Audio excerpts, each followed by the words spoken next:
जनाब इंटरव्यू पे बैठे हैं, देखियो जरा। ये साडे विक्रमजीत सिंह जी।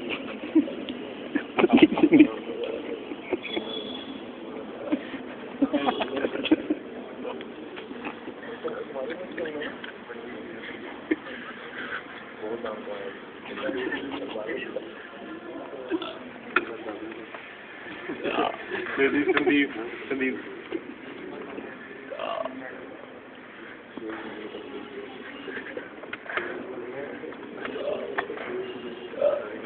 Sandeep is facing a severe problem. What about the facing? It's not a facing, it's facing.